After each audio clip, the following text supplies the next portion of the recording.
Étienne Bouchard. Ma première présentation, donc je vais présenter Canadian Royalties. Comme vous avez vu, on envahit à partir du nord, donc vous avez déjà une bonne idée de l'emplacement de notre mine. Juste un petit point, les photos qu'il y a là, j'ai beaucoup de photos, ça vient de notre calendrier. C'est des employés Canadian Royalties qui prennent des photos, qui nous soumettent des photos pour un calendrier annuel. Donc, je trouvais ça bien des inclure dans la présentation pour donner un petit aperçu de notre mine. Donc, qui sommes-nous? Ben, comme on a mentionné, comme mon collègue a mentionné, on est dans le nord du Québec, à 15 kilomètres de Raglan, on est tout proche. Donc, on vit un peu les mêmes défis. Compagnie plus récente aussi. On a débuté en 2013. Euh, c'est nickel et cuivre. Donc, une opération quand même plus jeune que Raglan, par exemple, que beaucoup de minières. Une opération avec une mine unique au nord du Québec. On est près de 1000 travailleurs en tout et partout, dont 750, c'est nos employés. On opère présentement deux mines sous terre. On a une mine à ciel ouvert. On est en phase de transition pour être purement sous terre en 2025. Euh, pour moi qui a commencé, pour les gens qui connaissent Canadian Royalties, on a commencé purement en opération open pit. Donc, pour nous, d'être rendu là, c'est quand même un gros changement de façon de faire. L'autre point que je peux peut-être mentionner, pour ceux qui connaissent moins l'histoire de la compagnie, on était supposé terminer en 2023. C'était le mandat original. On a maintenant, on est rendu jusqu'en 2035 pour la durée de vie. Ça continue de s'allonger. Donc, on a dû s'adapter assez rapidement avec ces nouvelles réalités-là. euh, du fait que nos investissements étaient faits sur un plus court laps de temps. Opération open pit, vous savez, moins peut-être technologiquement avancé. Opération sous terre, c'est un autre défi. Donc, côté présentation, mine connectée, je voulais parler par où commencer. La connectivité satellite en basse orbite pour les sites éloignés. On en a mentionné un petit peu tantôt. La démocratisation de la technologie LTE privée, puis les entrepôts de données, la centralisation de l'information. Ça semble des points assez génériques, mais je vous dirais que pour des entreprises de notre taille, des entreprises qui relèvent les mêmes défis en termes d'emplacement géographique, c'est des choses que même il y a quelques années, ça n'aurait même pas été envisageable financièrement, techniquement pour nous. Donc, je pense que c'est intéressant là, de pouvoir partager un petit peu qu'est-ce qu'on a vécu, c'est quoi nos défis, où on en est. Donc, mine connectée, par où commencer? Parce que on en a entendu parler beaucoup de nos collègues de Raglan. On voyait un petit peu ce qui se faisait. Pour nous, c'était des défis qui étaient relativement difficiles à s'imaginer qu'on pouvait atteindre, comme je mentionnais jusqu'à récemment. On trouvait ça bien, mais on se disait, c'est pas pour nous, c'est trop évolué, le coût d'entrée est trop élevé. Mais finalement, en analysant les besoins, en regardant ce qui se fait sur le marché, euh, j'ai décidé de prendre une approche où on pouvait identifier certaines technologies, certains investissements qui nous permettaient au moins de commencer, d'avancer dans la bonne direction. Au lieu d'attendre d'avoir la capacité d'avoir un gros projet, c'est-à-dire faisons le premier pas. Commençons dans une certaine direction. Au moins, on va avoir avancé puis on va pouvoir se permettre par la suite de bâtir là-dessus. Pour moi, ça a été d'identifier certains retours d'investissement rapides. Retour rapide sur l'investissement, je pense que ça, c'est assez connu. Je pense qu'on a un peu la problématique dans le domaine minier, justement, en étant conservateur, on n'ose pas s'avancer vers des nouvelles technologies, on n'ose pas peut-être faire de façon différente, puis les technologies plus traditionnelles, les coûts sont plus élevés, donc on a tendance à paralyser. Euh, En même temps, d'aller chercher des technologies matures, moi, c'était quelque chose, d'avoir quelque chose de prouvé. Pour moi, c'était important. C'est le fun des fois de faire des labs, c'est bien quand on peut faire des labs On le voit avec le groupe MISA, on le voit avec les différents partenaires, les gens qu'on a. Il existe des technologies. Il y a des technologies qui ont été prouvées ailleurs. Ça minimise notre risque, ça diminue les coûts d'acquisition, les coûts d'implantation. Il faut penser aussi d'avance. Ce qu'on s'est rendu compte, je vais le mentionner tantôt aussi, souvent, on attend de faire un gros projet avant de faire des investissements pour se rendre compte qu'on aurait dû implanter la technologie auparavant. On aurait pu faire des étapes auparavant au niveau du réseau, au niveau des procédures, au niveau de l'analyse de besoins. C'est important d'y penser d'avance. Et puis, déployer graduellement la capacité. Encore là, penser graduellement qu'est-ce que je veux faire dans le futur, mais qu'est-ce qui est abordable pour moi? Est-ce que j'ai besoin d'avoir la Cadillac en partant? Peut-être pas. Peut-être que ça me permet justement au moins de faire un premier pas. Et puis, utiliser les technologies en place pour réduire le risque, simplifier le déploiement. Encore là, pas de réinventer la roue.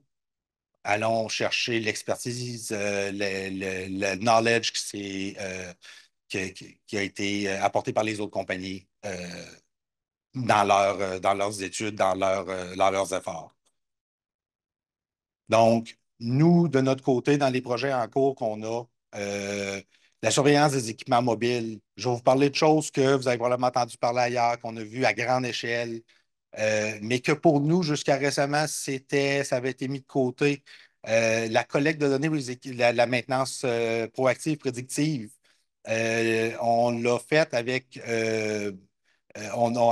par exemple, Vision Link. On s'est rendu compte qu'on avait de la donnée de beaucoup de nos équipements qui étaient disponibles, qui étaient déjà collectés, qui n'étaient pas utilisés. Il fallait au moins commencer à la collecter, au moins commencer à rassembler cette donnée-là. Est-ce qu'on a un énorme projet de fiabilité puis de maintenance prédictive pour l'instant? Pas encore, mais si on ne collecte pas la donnée maintenant, ça va juste augmenter le prix d'entrée dans le futur. Ventilation contrôlée à distance, c'est un bel exemple. On a commencé ça. On a vu beaucoup de ventilation à la demande. C'est bien, il y a des belles économies. En posant des questions avec les gens de terrain, il est où le premier 80 d'économie? C'est au moins de contrôler la ventilation. Qu'est-ce que ça prenait? Connecter les drives sur le réseau, un HMI à 2000 un Python on-off. On n'est pas au niveau d'avoir de l'optimisation finale, mais dans les mines précédentes, la ventilation était à 100 à tout temps. On n'avait même pas fait ce premier pas-là. On n'avait pas osé aller là parce qu'on se disait, ventilation on demand, c'est trop pour nous, le payback n'est pas là. On a commencé à implanter ça. Téléopération partielle des équipements, on commence à travailler sur ça pour l'été prochain. Notre premier équipement va arriver. Encore là, on a des mines sous terre. Les équipements existent maintenant. C'est des options qu'on achète. Quels sont les besoins en opération, téléopération complète, beaucoup plus complexe? Est-ce que je peux avoir un bolter qui travaille 4 heures de plus par chiffre? J'ai déjà un gain intéressant. Pourquoi pas commencer avec ça pour prouver le concept, puis aller chercher des économies qui vont financer les projets futurs. Donc, ça, c'est des exemples qu'on regarde présentement, qu'on veut implanter, qu'on veut implanter à beaucoup. Dans notre cas, ça nous permet aussi de prouver les concepts, puis on sait que c'est déjà validé ailleurs. Un des gros changements, règles non vécues aussi, dans notre cas à nous, puis peut-être dans le cas de d'autres minières, d'autres juniors en exploration, la connectivité satellite, ce qu'on prend pour acquis, comme on parlait en ville, partout ailleurs, la connectivité Internet, c'est pas un problème. Pour nous, pour des exploitations en Beijing, des exploitations remote, l'absence de connectivité ou le coût de connectivité limitait énormément ce qu'on pouvait faire au niveau de l'intelligence, la mine connectée, mine intelligente, d'aller exploiter les technologies existantes. Ça a été un game changer quand c'est rentré. Raglan, nous, on est assez récent. Canadien était un des premiers clients de OneWeb au Canada. Donc, la différence entre une orbite basse et une orbite haute, comme on a parlé, l'Internet, on avait 20 mégabits. On est rendu avec 500 mégabits pour 50 du prix de ce qu'on payait pour 20 mégabits. Ça nous a permis, dans le temps de la COVID, entre autres, d'intégrer le cloud. C'était techniquement pas possible d'être intégré dans les technologies cloud auparavant avec ces limitations-là. Donc, on perdait énormément de potentiel en n'ayant pas accès à des technologies disponibles pour d'autres clients dans le Sud. Ça, c'est la première phase. La fibre optique, ça, c'est la deuxième phase. Et ça démontre l'importance d'avoir une bonne connectivité. C'est une technologie qui est plus naissante. Les gens connaissent Starlink, Starlink pour la maison. Starlink pour l'entreprise aussi, ça fait une grosse différence. C'est très facile à déployer. Encore là, ça permet de passer peut-être d'un site qui est complètement isolé à un site connecté. Donc, la donnée qui va se connecter, qui va être partagée, qui va pouvoir être exploitée, ça fait une différence dans la façon qu'on va opérer aussi. Comme on avait mentionné avant, quand on fonctionne en mode connecté local, c'est bien, mais là, ça ouvre énormément de portes avec ce genre de système-là. Euh, je fais juste une petite parenthèse là-dessus. Ça nous donnait une idée générale. Pour les gens qui n'ont pas connu ça, qui n'ont pas déjà vu ça, ce que vous voyez à gauche là-bas, l'antenne avec la grue, ça, c'est la plus petite des deux qu'on a pour voyons, le géostationnaire. Ça, c'est pour 20 mégabits. Puis ça ne pouvait pas faire plus que 20 mégabits. Ça, c'est 3,5 mètres, 3,8 mètres. La petite antenne sur le conteneur, à ça tout seul, ça fait 100 MB chaque. Ça change l'approche qu'on a, ça diminue les coûts énormément. La rétention de personnel aussi, ça va avec ça. L'utilisation de technologies au site. Donc, ça vient changer. On parle de mines autonomes, de mines connectées. On pense souvent du sous-terre au bureau de production. On ne pense pas tout le temps avec les gens à l'externe, le management, les partenaires externes. Ça fait partie du mix. Donc, ça, c'est un énorme enabler de ce côté-là. Je pense que pour nous autres, c'est ce qui nous a permis de nous ouvrir des portes aussi pour ça. Donc, j'allais mentionner un peu, ça nous a permis d'intégrer les services infonuagiques. Je vais en reparler un petit peu tantôt au niveau des entrepôts de données. Vidéoconférence, conférence en temps, collaboration en temps réel. Encore là, on prend tout ça pour acquis au niveau après la pandémie. Ça n'existait pas de notre côté au site minier. C'était du téléphone pur et simple. D'avoir du visuel, c'était à peu près impossible. Ça nous a permis justement d'aller chercher des solutions qui ne sont pas nécessairement toujours on-premise. On parle d'offrir des technologies à plus bas coût. Ça permet de leverager justement des déploiements qu'on aurait dû faire on-premise, qui étaient quand même beaucoup plus dispendieux ou impossibles. Ça rouvre des portes de ce côté-là. La LTE privée, pas de cachette. On a regardé encore ce qu'ils faisaient chez nos voisins quand la LTE commençait à être implantée. Le prix d'acquisition, le coût d'acquisition, l'implantation, c'est ailleurs. Ça fait que c'est quand même relativement récent, la LTE privée. V'là 2 ans, j'ai commencé à regarder le dossier peut-être un petit peu plus en profondeur. Je me suis rendu compte que les coûts avaient baissé énormément, que la disponibilité de joueurs, ça avait augmenté, puis surtout de joueurs qui comprenaient le milieu minier. Au lieu d'essayer d'intégrer une technologie, des équipements qui étaient faits pour des compagnies de télécommunications, on parlait avec des gens qui travaillaient dans le minier, qui savaient c'était quoi du sous-terre, qui comprenaient les challenges qui venaient avec ça. En regardant ça, j'ai décidé de commencer à- à regarder un petit peu plus la possibilité d'intégrer ça dans nos opérations. On avait vu un peu les challenges que Raglan avait vus. On a une très belle collaboration avec eux autres là-dessus au niveau de la télécommunication. Donc, on a pu voir un petit peu ça avait été quoi les challenges, ça avait été quoi les avantages. Puis, qu'est-ce qu'on pouvait faire de notre côté pour commencer notre transition, commencer l'implantation sans avoir à investir 3, 4, 5 millions pour débuter, avoir un déploiement low cost, puis où ça pourrait nous aider. Des fois, j'ai vu des projets LTE que le projet LTE est une fin en soi. Pour nous, pour moi, ma vision de ça, c'est un média de communication, c'est un média de transmission de données comme un autre. Comment je peux le leverager? Si je l'approche de cette façon-là, c'est pas un end of it all. Je peux réduire mes coûts. Je peux m'en servir où j'en ai besoin en collaboration avec mes autres technologies.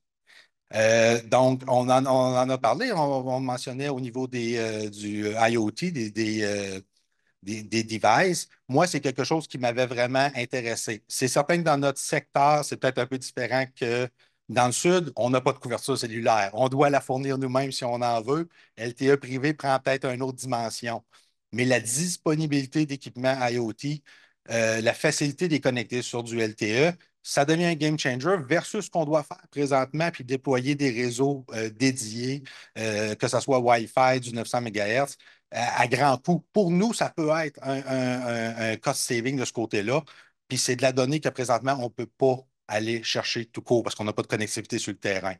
Donc, ça a des avantages. Il faut regarder aussi les possibilités d'implantation. Mais pour nous, je pense que ça fait du sens en le faisant de façon graduelle. Ce qu'on a vu, ce que j'ai vu, ce que j'ai constaté, puis qui peut être intéressant dans certains autres joueurs aussi, c'est, comme je mentionnais, les systèmes sont à plus bas coût. J'ai des discussions avec des fournisseurs récemment. On parle de systèmes cœur à entre 100 et 200 000 dollars. On parlait de plusieurs millions de dollars, là, 2 à 3 ans. Ça, c'est une barrière, c'est un chiffre mental, mais aussi réel qui a causé beaucoup d'entreprises à ne pas regarder cette solution-là. Là, ça devient plus intéressant. Il y a des solutions spécifiques pour l'industrie minière. C'est ce qu'on a vu, nous, au niveau du liquéfieur LTE pour le sous-terre. C'est une approche dans le secteur minier pour ce genre de technologie-là. Ça nous a rassurés. On ne partait pas avec quelque chose qui n'était pas adapté. Ça facilite aussi l'adoption de la technologie au niveau des opérations. Il y a différents autres aspects, les fréquences non licencées, l'acquisition de matériel. Peut-être un petit point là-dessus. Je le répète souvent, peut-être c'est clair pour le minier, des fois pour les fournisseurs, c'est différent. On fonctionne énormément en mode CAPEX. Quand j'entends des subscriptions, moi, je sais que j'ai de l'argent cette année, je ne sais pas si j'en ai l'année prochaine. J'aime acquérir mes équipements, j'aime minimiser mes coûts récurrents. C'est peut-être différent de beaucoup d'entreprises, mais pour moi, ça, c'est important. Puis quand je parle avec des fournisseurs comme ça, je leur demande, je dois être capable d'acquérir les équipements. Je veux les avoir, je veux qu'ils m'appartiennent. Donc, ça, on le voit, c'est disponible. Puis peut-être un petit point là-dedans, on a fait les déploiements en parallèle. Est-ce que le LTE, un jour, ça sera peut-être la seule chose qu'on déploiera? Oui, mais pour minimiser mon risque, mon système VHF fonctionne très bien. Pourquoi je le remplacerais day one? Commencer ça tranquillement, commencer ça en parallèle, je minimise mes risques, je minimise mes investissements. Un point bien important là-dedans, s'il y a des gens qui se lancent dans ça, pas négliger l'infrastructure réseau filaire. Je l'ai entendu de fournisseurs aussi. Ils sont arrivés dans des projets, puis c'est à ce moment-là qu'ils commencent à déployer de la fibre optique sous terre. Pour moi, c'est un no-brainer, c'est à bas coût. Faut s'assurer qu'on a une bonne base. Donc, quand on prévoit la connecter, que ça doit être filaire, peu importe, regardez vos options existantes. De la fibre optique, du filaire, du Wi-Fi, vous connaissez ça, leveragez-le, ça se fait, ça connecte les équipements de la même façon que le LTE. Pour moi, mon approche, c'est que pour les opérations, je leur offre la connectivité pour leurs besoins. Ils n'ont pas besoin d'avoir à avoir à penser si c'est du LTE ou c'est du filaire. Pour eux, ils ont besoin de savoir que c'est connecté. C'est notre travail au niveau IT, c'est notre travail au niveau organisationnel de leur fournir la bonne connectivité au bon endroit avec le bon mix. Donc, du côté LTE sous terre, ben, c'est ça justement qu'on commence. On a commencé à déployer ça, un LTE. Je le mentionne aussi, on était vraiment surpris au niveau des coûts. C'était quand même très raisonnable. Le gros avantage, c'est connu. On déploie du LTE, du liquéfieur pour du VHF. On déploie du liquéfieur pour du LTE à côté. C'est la même technologie, c'est le même principe. Ça s'installe de façon très similaire. Ça permet d'avancer rapidement. Au point où on a déployé le câble LTE sous terre, on est en train de le faire présentement, on n'a même pas le système cœur encore. Parce que ça revient moins cher de l'installer là pendant qu'on est en phase de développement dans notre prochaine mine que d'attendre puis de rétrofiter pendant qu'on est en opération. Donc, j'ai pris le challenge là-dessus, mais c'est quand même, quand on a parlé de ça avec les gens de sous terre, ils ont dit ben, c'est quelque chose qu'on connaît. ça n'a pas été une si grosse barrière que ça au niveau de l'implantation. Au moins pour commencer, on voit dans le futur, on pourra upgrader, on pourra aller plus loin. Quand on va faire de la téléopération, ça sera peut-être différent. Mais pour l'instant, pour moi, l'important, c'est d'amener la communication sur Terre. C'est un des médiums. Pour nous, là, c'était un no-brainer de se lancer là-dedans. L'autre point que je voulais mentionner, peut-être une partie qu'on parle moins, la collecte de données. J'ai mes collègues Denis et Eric qui sont ici, qui nous ont aidés énormément là-dedans. Ça fait plusieurs années. On est, on a trop tendance à attendre d'avoir un projet pour consommer de la donnée, pour se rendre compte qu'on ne l'a pas, la donnée, pour se rendre compte qu'on n'a pas fait d'effort. Pour plusieurs, peut-être plus petites entreprises, les gens ne voient pas la valeur de conserver la donnée jusqu'à ce on ait des projets pour la leverager. On se rend compte qu'on ne l'a pas. On a perdu de l'historique. J'ai pris un bet en 2018 quand on a commencé on avait une demande de la direction de se lancer dans un système d'entrepôt de données. On a pris un bet. J'ai dit, je veux qu'on connecte le maximum de systèmes. Ça devient notre point central au niveau de la collecte de données. Ça a l'air obscur, mais l'important, c'est de savoir que tous les systèmes rapporte de la donnée au central. Qu'est-ce que ça nous permet de faire après ça? Ça nous permet d'avoir notre donnée de façon structurée. Ça nous permet de conserver la donnée historique de l'entreprise. Ça nous permet de regarder des projets par la suite de maintenance prédictive, des analyses de tendance, des modèles d'opération, des tableaux de bord, puis de partir déjà avec un historique. On n'a pas toujours des exemples concrets au départ, mais c'est bien dur de faire la maintenance positive si tu pars Day One avec aucune donnée. Donc, pour nous, ce qui est important, c'est de connecter le maximum de systèmes, ramasser la donnée, la collecter. Plus tard, on verra ce qu'on fait avec.